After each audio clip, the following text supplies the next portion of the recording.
estaria.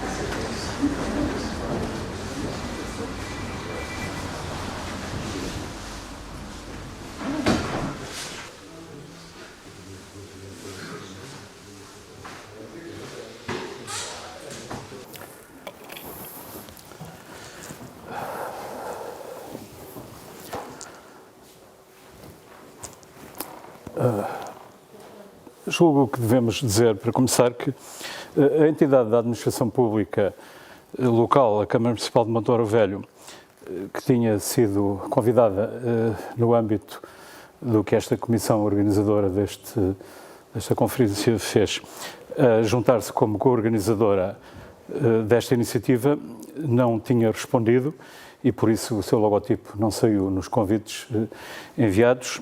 Mas, entretanto, tivemos informação de que o Sr. Presidente, Vice-Presidente da Câmara Municipal de Monte Moro Velho, esteve agora connosco e informou-nos, portanto, que a Câmara de Monte Moro Velho, com muito gosto, se quis agora associar desta maneira.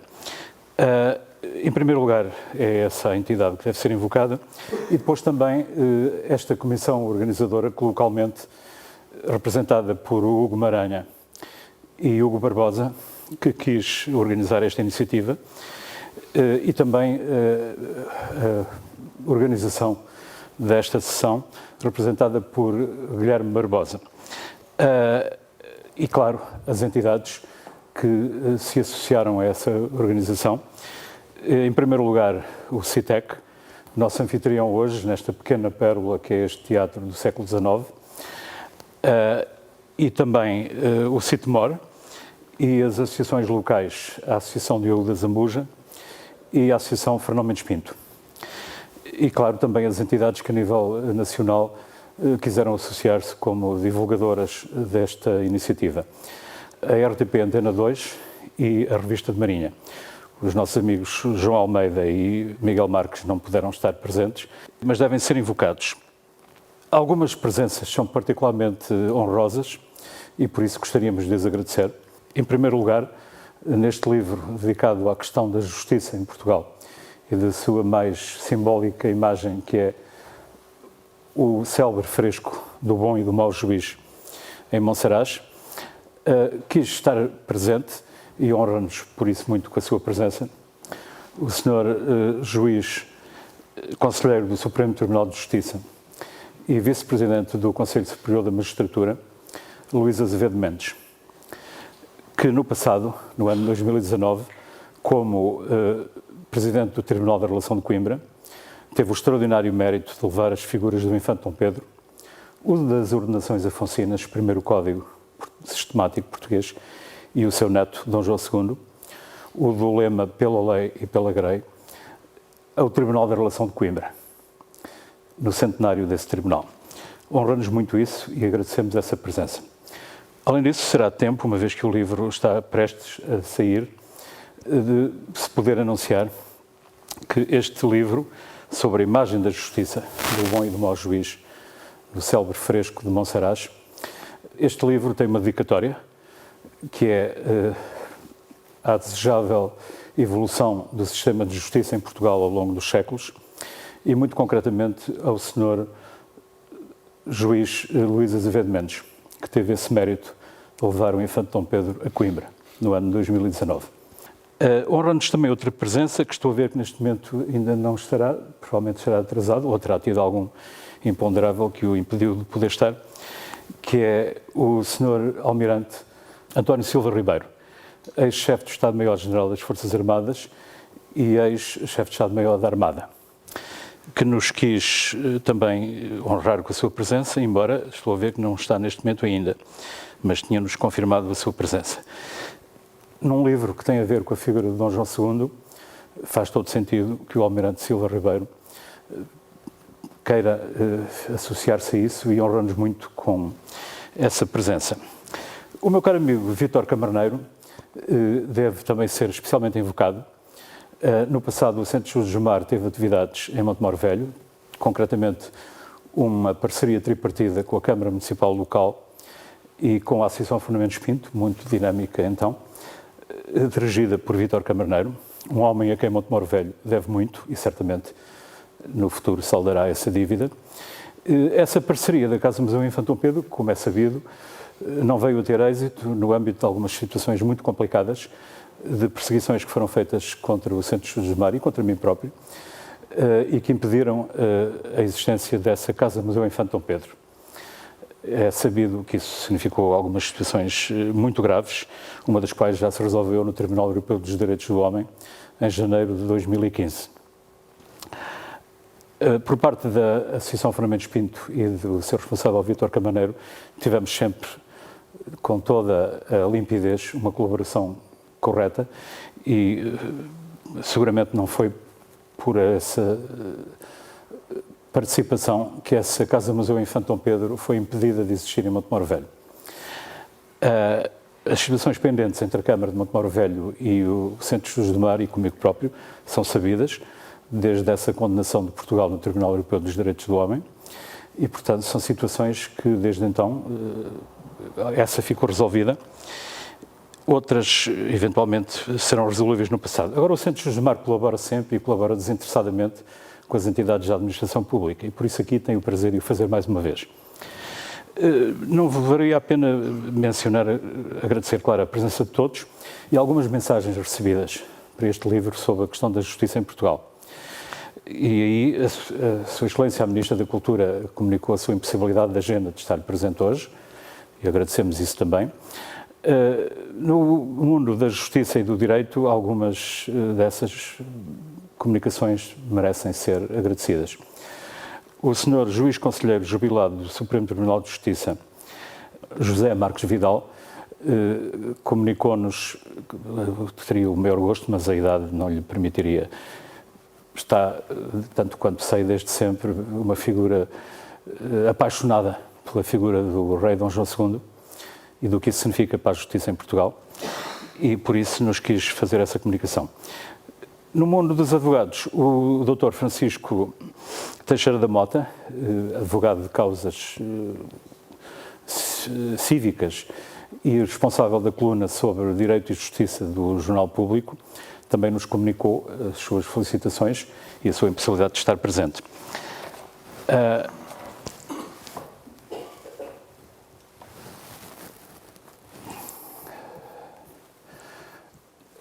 Em boa verdade, o que hoje anunciamos não é propriamente a publicação de um livro, é de dois. Porque o que acontece é que esta questão do célebre fresco da justiça em Monsaraz é uma questão muito momentosa, mas ao mesmo tempo é uma questão de sempre, de décadas, e era mesmo considerado um mistério a identificação do que essa imagem significa. Além deste livro que iremos publicar, muito em breve, tivemos que cindir em dois, porque a figura de Diogo da Zambuja é uma figura fascinante na história de Portugal, o Cavaleiro de Montemor Velho, e por isso seguramente justifica um livro autónomo e iremos publicá-lo. O fresco de Monsaraz, pequena vila hoje, mas vila histórica, é desde sempre algo que ficou célebre. Foi encontrado em 1958, neste piso térreo do que veio a ser o edifício antigo, do que era o edifício da Câmara Medieval de Monsaraz, e depois, mais tarde, transformado, considerado como uma audiência judicial, e depois, no século XX, como junta de freguesia. O fresco apareceu em 1958, fortuitamente, com alguns problemas de conservação, e maior do que hoje em dia está, porque, de facto, havia mais imagens à volta. O que foi preservado foi isto, e percebe-se que tem duas dimensões. Uma dimensão da justiça divina, como é normal, com um Cristo Pantocrátor em majestade, com dois anjos tocando trombetas e dois profetas, e uma dimensão da justiça terrena, da Justiça dos Homens, que estranhamente não só é uma imagem laica, não religiosa e mesmo política, e até em algum aspecto satírica, portanto muito invulgar, com uma imagem do bom juiz, que como tal foi interpretado, uma figura séria, que é coroada por 2 anjos e coroada com uma coroa. E depois, aquilo que será um escrivão, um juiz secundário, um ouvidor, um desembargador, um corregedor, enfim, pode haver interpretações várias. E esta figura foi interpretada como sendo um réu. Embora alguns autores estranharam que era um réu, que estava aqui muito satisfeito, é apontado com a mão pelo bom juiz, e tudo isso é um confronto óbvio com a figura do mau juiz, que, pelo contrário, é uma figura espalhafatosa, vestida de amarelo e cor de laranja, e o mau juiz tem também um escrivão, e o mau juiz é subornado com peitas, com subornos que 2 figuras lhe dão. Uma entrega-lhe perdizes. Esta é uma imagem tradicional da corrupção e da iniquidade na justiça. Logo, nos princípios do século XVI, Gil Vicente iria tratar também este tema dos juízes e das perdizes. E a outra figura suborna o juiz com moedas de ouro, que tem aqui neste saco e na mão, e algumas já na mão do juiz. Estas figuras são, portanto, e toda esta imagem é muito impressionante. Desde o princípio, e vamos já genericamente ver a interpretação que foi feita deste fresco, falhou em coisas essenciais, um pouco estranhamente, porque a contextualização histórica que deveria ter sido feita deveria ter tido em conta coisas que falharam completamente. Uma delas é esta, e é óbvia. Esta figura do bom juiz está a ser coroada pelos anjos com uma coroa. Ora, no século XV, ou a princípios do XVI, que seria sempre a hipótese da datação disto, nos fins do século XV, uma coroa não pode ser posta numa figura qualquer. Hoje em dia, nós, no sentido literal, se um dentista for muito bom, achamos que ele merece uma coroa. Se um jornalista for muito bom, mas no século XV não é assim. Só isso por si significaria que é óbvio que este bom juiz é a figura de um rei, o que desde logo só deixava 2 hipóteses, ou o rei Dom João II ou o rei Dom Manuel. Tudo isso, essa interpretação estranhamente falhou e isso não foi tido em conta. A figura do mau juiz é uma figura com 2 caras, é uma figura que é dominada pelo diabo, que está por trás do mau juiz, que lhe pôs a mão no ombro e que lhe entorta a vara da justiça, olho à parte. É, de facto, uma imagem muito impressionante. A contextualização histórica disto foi feita, essencialmente, nos inícios, por um autor local, chamado Dr. José Pires Gonçalves. Este autor local, José Pires Gonçalves, fez uma contextualização histórica, de facto, em muitos aspectos errónea. Atribuiu esta pintura ao século XIV e tudo isto aconteceu no âmbito de um grupo de amigos de Monsaraz, que na altura existia, dinamizado por este autor local, que consideraram que defender o património local era, sobretudo, colaborar com um conjunto de pessoas exteriores a Monsaraz. Monsaraz é uma vila medieval, semelhante a Óbidos, ou semelhante ao que poderia ser Montemoro Velho, se fosse. E, portanto, sujeita a um processo de gentrificação, de vinda de pessoas abastadas, exteriores, que compram localmente as casas e isso, na prática, acaba por significar que os próprios habitantes locais não conseguem continuar a viver na sua própria terra. Este autor local colaborou muito com esse processo e, por isso, foi mesmo responsável por um célebre programa de televisão, que aqui vemos uma imagem, porque tudo isto existe nos arquivos disponibilizados na internet pela televisão pública portuguesa. Um programa de televisão em que, quando aconteceu que um representante da comunidade local, o secretário da Junta de Freguesia dessa pequena vila, aldeia alentejana, antiga vila de Monsaraz, se queixou desse processo de afastamento das populações locais, O principal responsável por essa compra de casas em Monsaraz, um advogado e administrador de grandes empresas do regime e muito próximo do governo do Dr. Salazar, deputado à Assembleia Nacional e à Câmara Corporativa, o Dr. António Júdice Bustorff Silva, moveu um processo por difamação contra esse secretário da Junta de Freguesia de uma aldeia do Alentejo. Este historiador local chamou mesmo a televisão, nessa época, para afirmar publicamente na televisão que, de facto, essas declarações do secretário da Junta de Freguesia eram uma difamação e eram uma calúnia. Isso significou, naturalmente, que esse episódio teve o desenlace que era previsível, com o pobre secretário da Junta de Freguesia a ter que se desdizer para evitar a indemnização milionária que estava a ser colocada por esse administrador de empresas, Dr. Bustorff Silva. A contextualização histórica que foi feita foi, sobretudo, no sentido de procurar modelos, nesta ideia provinciana portuguesa de quando alguma coisa se faz, e tão significativo, tão invulgar como é uma coisa como um fresco que, repare-se que, se por um lado é um pouco gótico, ainda tradicional, em termos da sua técnica, com problemas de perspectiva e problemas de desenho, por outro lado, em termos do seu conteúdo, é de uma extraordinária modernidade social. Procurando-se modelos para isso, o que se encontrou foi uma célebre pintura em Siena, em Itália, de Ambrogio Lorenzetti, sobre o bom e o mau governo. Mas a verdade é que não há, de facto, uma proximidade muito grande entre estas imagens. E, portanto, esta procura de modelos foi um pouco arrevesada.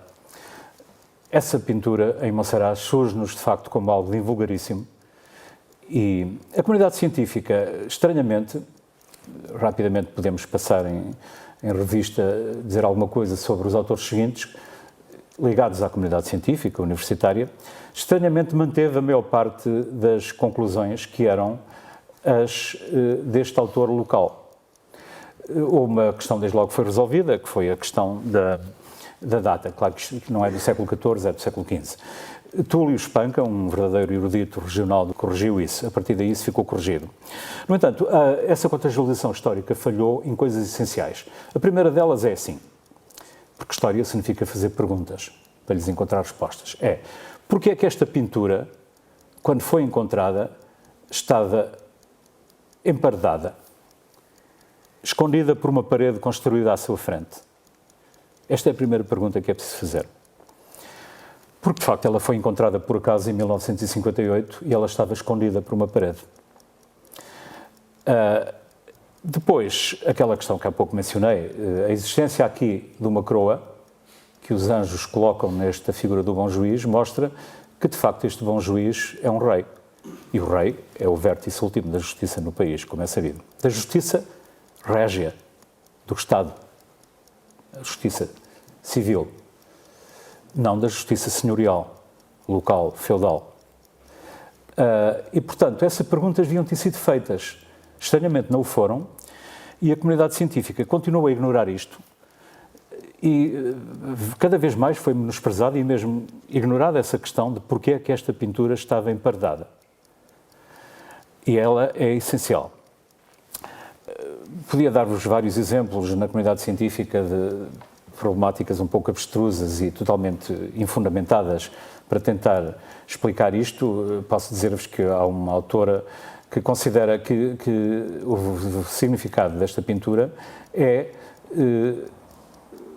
uma apologia do direito canónico e da justiça eclesiástica sobre o direito civil,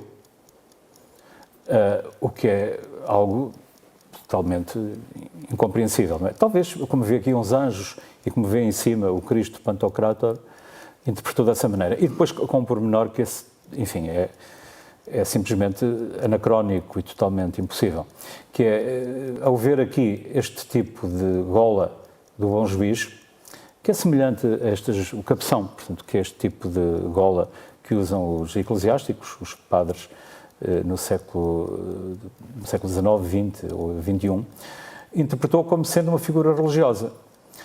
Isto é, de facto, um anacronismo, porque nesta época os padres não usavam, os sacerdotes não usavam este tipo de gola. Isto não é, de facto, o que tudo indica, uma apologia do direito religioso canónico sobre o Estado e o direito civil. Bem pelo contrário. Essa interpretação, estas interpretações tiveram, sobretudo, como ponto comum a mais básica e mais simplista das contextualizações históricas. Se Monsaraz é um castelo e uma alcaidaria e uma vila que pertenceu durante séculos à Casa de Bragança, dominante no Alentejo, pareceu óbvio a quem fez estas interpretações que esta pintura só poderia ter sido mandada fazer na órbita da Casa de Bragança. Ao fazerem isso, esqueceram-se de um pequeno pormenor, é que durante 12 anos, entre 1483 e 1495, de facto, Monsaraz não pertenceu à Casa de Bragança. Porquê? Porque o rei Dom João II, o rei que aplicou um projeto político modernizador do Estado e da sociedade portuguesa, defendendo-se das conspirações em curso da grande nobreza feudal, resolveu a primeira, em 1483, quando tomou conhecimento dela, mandando prender, julgar, com processo formal, e executar e cortar a cabeça ao principal senhor feudal do país, ao Duque de Bragança. E depois, no ano seguinte, 1484, em resposta a uma nova conspiração da nobreza, e essa encabeçada pelo Duque de Beja e de Viseu, e na qual esteve por 3 vezes com atentados em curso e com a sua morte iminente, o príncipe perfeito Dom João II, pura e simplesmente, prescindiu disso e já não teve paciência para fazer nada disso, processo. Seguramente fez processo no caso da conspiração de 1483 do Duque de Bragança, precisamente para dar o exemplo da prática da justiça, porque é sabido que o rei Dom João II era o rei que cumpria ele próprio aquilo que promulgava em termos da sociedade. Mas depois desse processo e dessa encenação formal na qual destruiu uma conspiração em curso, prendendo, julgando e executando o principal senhor feudal, no ano seguinte, de facto, já não teve a capacidade ou a paciência para fazer isso e, pura e simplesmente, depois desses atentados que aconteceram, matou pelas suas próprias mãos o Duque de Viseu e de Beja. Ao fazer isso, o rei Dom João II é o rei que aplicou um projeto político de modernização do país, do Estado e da sociedade e tinha legitimidade para isso, porque era rei com a legitimidade da época, com o lema pela lei e pela grei, o pelicano como símbolo das suas armas, o grande que protege e alimenta os pequenos, e nisso teve colaboradores. Grande parte desses colaboradores, como eu mostrei no meu livro A Maldição da Memória do Infante Dom Pedro e as Origens dos Descobrimentos Portugueses, em 1995, são precisamente originários da Casa de Coimbra, muitos deles de Montemor Velho e de toda esta região, e que haviam estado antes com o seu avô assassinado, o Infante Dom Pedro.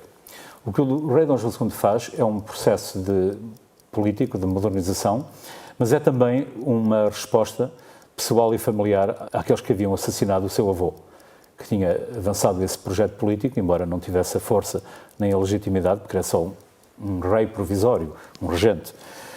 Dom João II tem-o e tem ao seu lado colaboradores. Um deles é este homem, Diogo da Zambuja. Este homem, de facto, merece um estudo próprio e por isso vamos fazê-lo.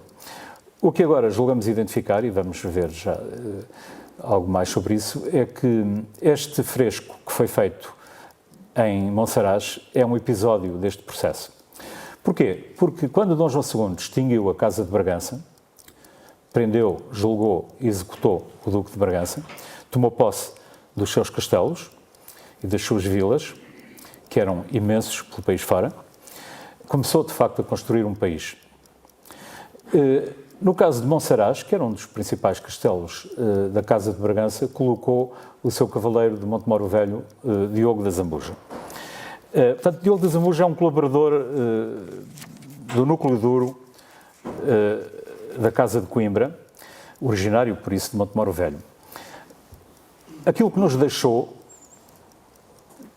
tantos séculos depois, foi nem mais nem menos do que uma imagem coeva, uma imagem da época, autêntica, do rei Dom João II. Porque é isso, de facto, que está presente no fresco de Monsaraz. Vamos ver uma série de comparações de imagens, mas eu devo fazer uma ressalva. Eu nunca faço, como é óbvio, qualquer identificação de figuras históricas com base em semelhanças gráficas, semelhanças de feições, de caras. Porque é óbvio que pode haver um simples acaso, uma coincidência. Isso não é razão para se fazer uma identificação. De resto, faço a mesma coisa em termos de padrões gráficos na cartografia de cartas náuticas, que é a minha área de especialização, de mapas. Pode haver um acaso, coisas serem semelhantes, mas não serem de facto a mesma. Agora, havendo outras e boas razões para se fazer identificações, claro que se pode e deve depois fazer também uma comparação gráfica. E aí, quando comparamos, não existem muitas imagens do rei João II, mas quando comparamos as que existem, pessoalmente julgo que se fica impressionado. Aqui vemos uma imagem no fresco de Monsaraz, do Bom Juiz, e aqui vemos aquilo que será provavelmente a imagem mais segura do rei Dom João II. Está em Viena da Áustria, e é uma imagem que certamente foi feita no seguimento de passagem por Portugal de um médico alemão, Hieronymus Munzer, que veio a Portugal e veio provavelmente. O Sr. Almirante António Silva Ribeiro deu-nos agora o prazer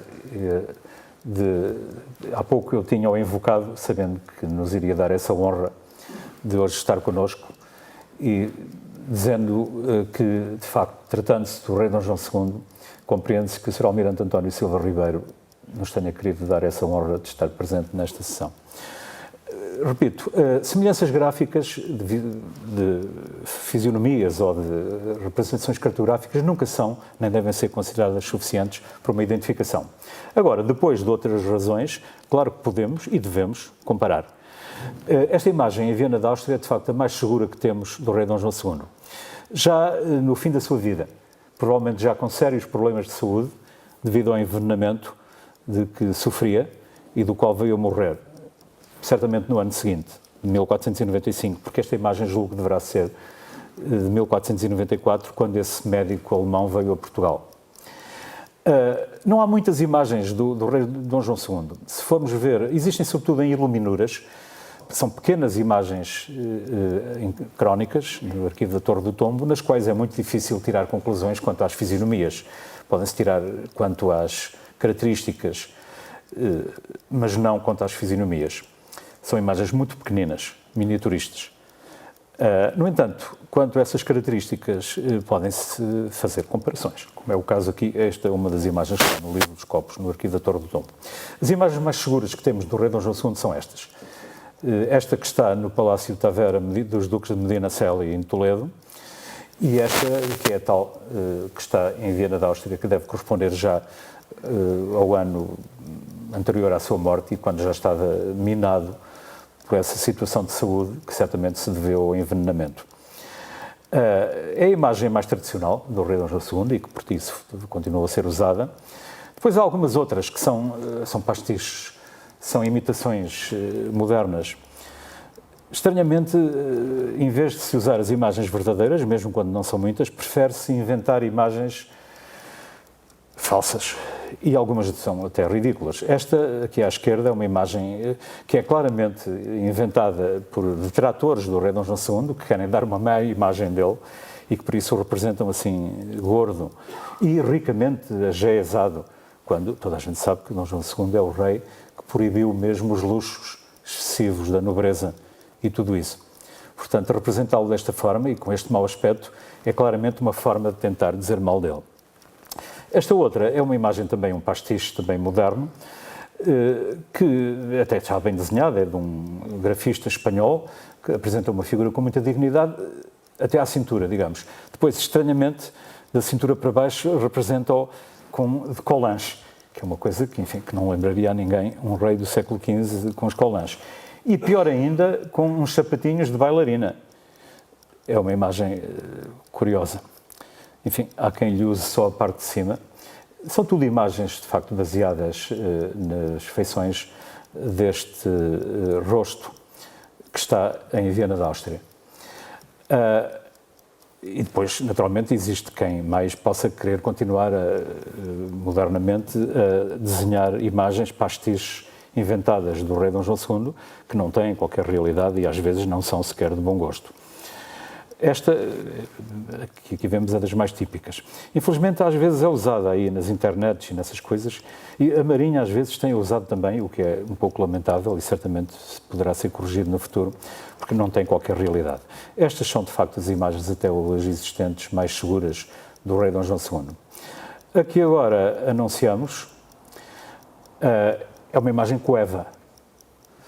É um rei, porque tem a tal coroa por cima, que os anjos lhe colocam. Repito, só poderia ser, portanto, o rei Dom João II ou o rei Dom Manuel. Já vamos comparar também com imagens do rei Dom Manuel e vamos ver que nada tem de comum. E é uma imagem verdadeira. O rei Dom João II é muito importante também em termos simbólicos e gráficos visuais em Portugal. Porquê? Porque é o rei que criou os símbolos nacionais portugueses tal como eles existem hoje em dia. O escudo nacional português, que ele criou nesta forma, que é a definitiva, que hoje se usa, alterando a partir daquele outro que está ao lado, que era o anterior, da Casa de Avis, ainda com a cruz de Avis e com os escudetes horizontais e não verticais. Mas, além disso, ele é também o rei que criou este símbolo, a esfera armilar, que é um símbolo que se tornou também identificativo de Portugal. Mas não o criou para si próprio. Criou para o jovem Dom Manuel e deu como símbolo para o Dom Manuel usar. E por isso, quando mais tarde Dom Manuel veio a ser rei, a esfera armilar tornou-se também símbolo português. Isto significa que o rei Dom João II foi, de facto, o responsável pelos símbolos que hoje em dia identificam Portugal e que certamente vão continuar. Fê-lo em 1485. Exatamente no ano em que, ao que tudo indica, terá sido pintado o fresco em Monsaraz. Por ordem desse alcaide-mor de Monsaraz, Diogo da Zambuja, cavaleiro da Casa de Coimbra. O meu livro sobre o rei Dom João II foi publicado em 1997, em Mira, pequena terra aqui da beira litoral. O Sr. Almirante Silva Ribeiro, na altura o comandante Silva Ribeiro, deu-nos o prazer de estar presente no lançamento desse livro. Esse livro é um livro que corresponde a um desenvolvimento do meu livro A Maldição da Memória do Infante Dom Pedro e as Origens dos Descobrimentos Portugueses, onde já trato em alguma medida da Diogo da Zambuja, embora de uma forma limitada. A síntese até hoje existente sobre Diogo da Zambuja mais sistemática é feita no fim do século XIX, por Luciano Cordeiro, na Sociedade de Geografia de Lisboa. É uma síntese naturalmente antiquada. Por isso, a necessidade de hoje em dia se produzir uma obra que mais sistematicamente mostre o que foi este homem de Montemoro Velho na história de Portugal. A principal obra que sempre é citada da atividade de Diogo da Zambuja é a construção do Castelo da Mina. Cá está ele, numa nota portuguesa, alusiva precisamente à época de Dom João II. O Castelo da Mina é uma representação tradicional, aparece na cartografia, aparece em muitas outras cartas portuguesas. Porquê? Porque, de facto, foi a principal obra que assegurou aos portugueses a prosperidade e a primazia no século XV e a partir do qual Portugal dominou o comércio do ouro e continuou no século seguinte, no século XVI. As suas representações são infindas, aqui estão só uma amostra delas. Ele ainda hoje existe, embora sob formas que evoluíram, depois ocupado pelos holandeses e transformado sobretudo num entreposto de escravos.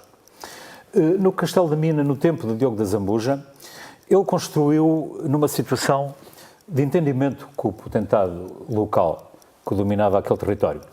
A história mostra-nos que Diogo da Zambuja, sendo um guerreiro, tendo uma grande experiência militar, desde a juventude, e depois, sobretudo, quando esteve na Catalunha acompanhando o filho primogénito do infante Dom Pedro, o chamado Condestável Dom Pedro, Pedro de Coimbra e Urgel, que os catalães escolheram como rei da Catalunha e que por isso foi lá esteve entre 1464 e 1466 no âmbito de uma guerra civil e lá morreu, provavelmente envenenado.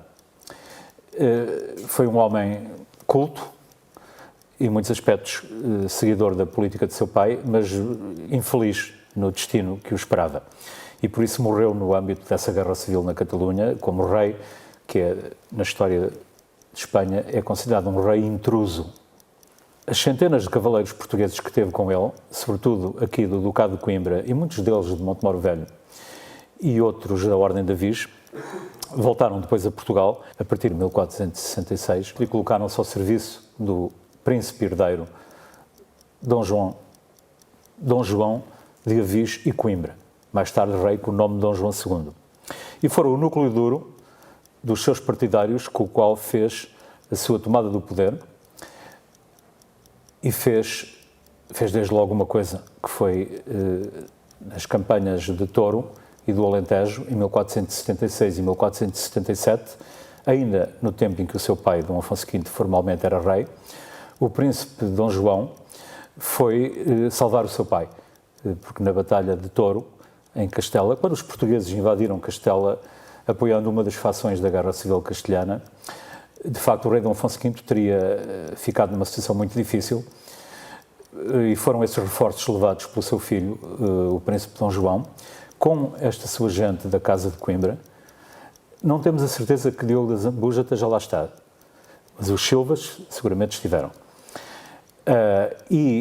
Foi esse reforço português que permitiu que na Batalha de Touro, de facto, os portugueses ganharam a batalha. Isto é, o príncipe de Portugal ganhou a batalha e ficou senhor do campo, enquanto que o rei Fernando o Católico fugiu para Zamora e o rei português Dom Afonso V fugiu também para Castro Nuno. E, portanto, os portugueses ganharam tecnicamente a batalha, embora perderam a campanha, porque é evidente que não conseguiram o Dom Afonso V ser rei de Castela. E depois, Dom Afonso V ainda protagoniza algumas situações bastante incompreensíveis e até parvas, mas o seu filho, de facto, é quem já na prática tem o poder em Portugal. E por isso o príncipe, ainda nos últimos anos do reinado do seu pai e depois, a partir de 1481, é o poder em Portugal. E é o poder aplicando o processo modernizador do seu avô assassinado, o Infante Dom Pedro, e tendo consigo este coletivo de homens que significa a Casa de Coimbra. Os Silvas, alqueires do Castelo de Montemor Velho, e Diogo da Zambuja. Diogo da Zambuja funciona desde logo nessa época, antes ainda deste tempo em que depois Dom João II o utiliza nestes processos de expansão em África. Diogo da Zambuja funciona desde logo nas campanhas no Alentejo para defender a fronteira alentejana. Em 1477, defendendo o país, enquanto o seu pai estava em França, nessas diligências incompreensíveis e até parvas, de procurar uma aliança francesa. Dom João II, efetivamente, defende este país e no Alentejo consegue êxitos com forças muito desproporcionadas. Vou-vos contar só 2 episódios. Um deles é o episódio de 1477, em que este homem, Diogo da Zambuja, de Montemor Velho, reconquista Alegrete, que é uma praça que estava ocupada pelo mestre da Ordem de Calatrava, castelhano. E nesse episódio sofre ferimentos devido aos quais fica coxo. Outro é um episódio em que João da Silva, alcaide do Castelo de Montemor Velho, sucedendo ao pai Aires Gomes da Silva, protagoniza um episódio verdadeiramente impressionante, que são duas hostes, castelhana e portuguesa, que se encontram no Alentejo, ao luar, e encontram-se bastante sem sobreaviso, e portanto está iminente um combate, e em vez de existir o combate, é por isso mesmo feito um duelo singular entre os comandantes das duas hostes, e em que João da Silva mata o mestre eleito, futuro mestre eleito, de uma ordem militar castelhana, e ele próprio morre 20 e tal dias depois dos ferimentos desse duelo. Isso está contado no próprio túmulo dele, em São Marcos, e é um episódio de facto impressionante. Esse homem tem no seu túmulo o nome do homem que o matou, e que ele próprio matou. E são exemplos do que é a história em épocas verdadeiramente difíceis. Um outro episódio é curiosíssimo, vale a pena contá-lo, e esse é o próprio príncipe que o protagoniza, que é o príncipe Dom João está em Évora para defender o Alentejo e só tem cerca de 300 homens de cavalo. E sabe-se que está em avanço uma hoste muitíssimo superior de castelhanos. E então, com esta sua gente, entre a qual seguramente está também o Diogo da Zambuja, faz uma coisa curiosa, que é, durante a noite, manda os poucos homens que tem, e cavalos, 300, pisotear o terreno, deambulando por ali, a cavalo. E na manhã seguinte, quando essa hoste castelhana avança, encontra o terreno pisoteado de tal maneira que julga que tem pela frente uma hoste numerosíssima. E por isso desiste de avançar e recua. E vai-se embora. É um episódio de guerra medieval e esse protagonizado pelo próprio Dom João II. Portanto, Diogo da Zambuja é depois usado já nos princípios do reinado de Dom João II como o homem que vai construir o Castelo da Mina. São essencialmente homens que haviam sido servidores da casa do infante Dom Pedro e que depois, no tempo de Dom João II, continuam esse processo.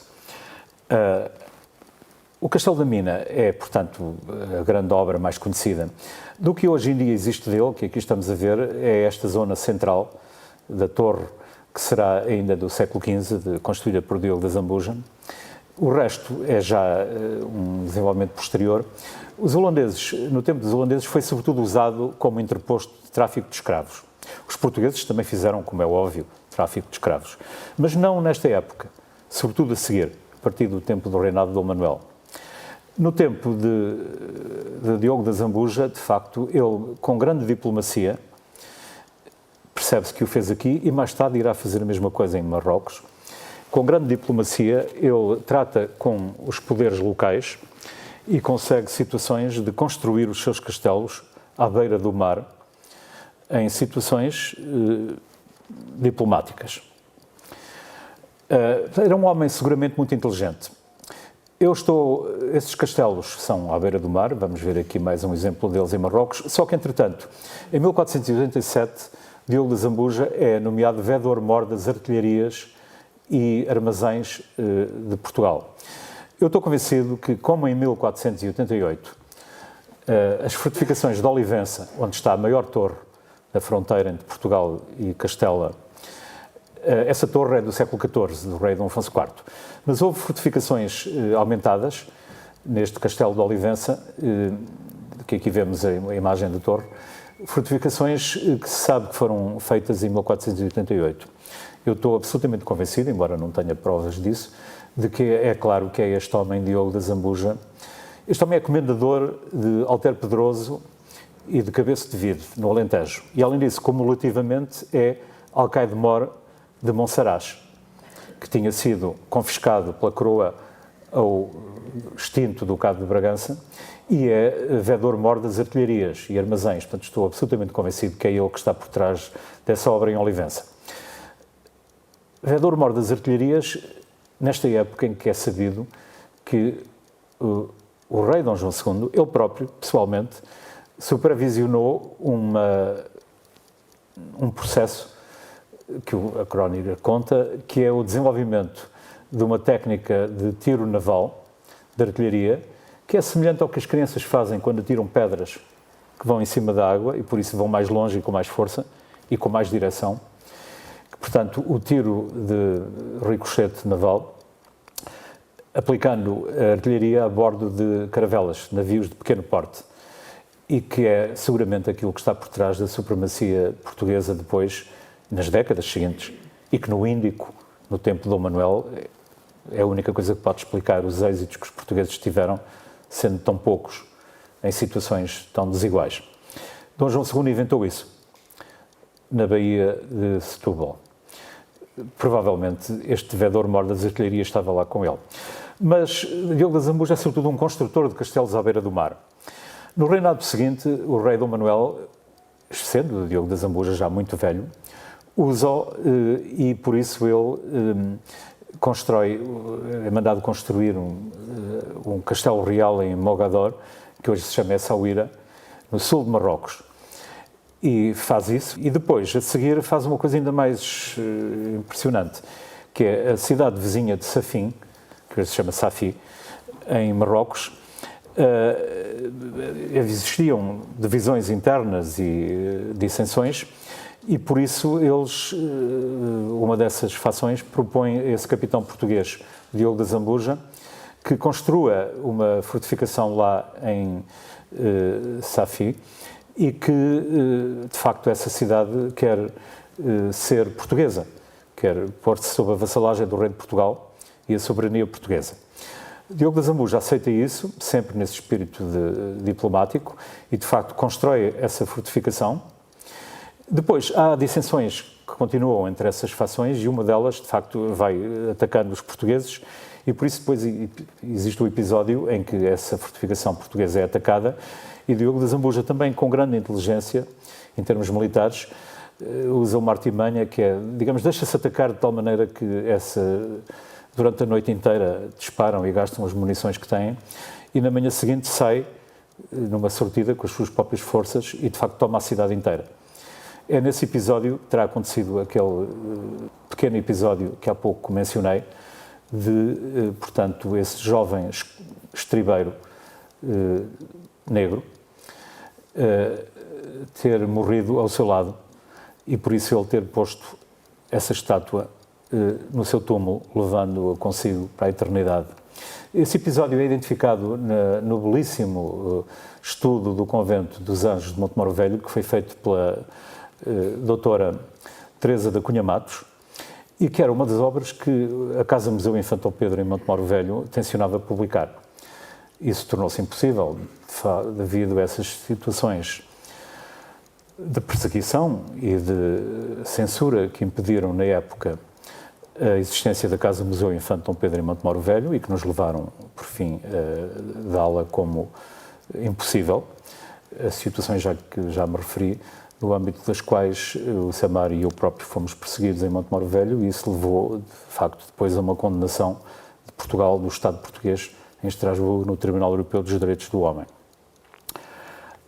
A Casa Museu Infante Dom Pedro ficou inviabilizada e também as suas edições, como seria o caso desse belíssimo estudo sobre o Convento dos Anjos. Na altura, a Câmara de então até publicou uma outra obra sobre o Convento dos Anjos, que é uma obra, o mínimo que se pode dizer é que é lamentável, e abster-me-ei de mais adjetivações. Diogo da Zambuja foi, portanto, um construtor de castelos à beira do mar, um homem de ação, um cavaleiro, um homem que estava coxo desde 1477 ao retomar a Praça Portuguesa de Alegrete, e um homem que assumia a sua condição de coxo com grande orgulho. Por isso pareceu-nos adequado esta evocação de colocarmos aqui uma muleta, e uma muleta contemporânea. Se Diogo da Zambuja, no seu tempo, tivesse uma muleta assim de alumínio, certamente seria mais eficaz do que a muleta com que se mandou representar a si próprio neste fresco do Bom Juiz em Monsaraz, em que se representa com a sua muleta junto ao rei. É por isso impressionante que se tenham avançado algumas interpretações para esta figura, julgando que é um réu que está ali perante o juiz. De facto não é.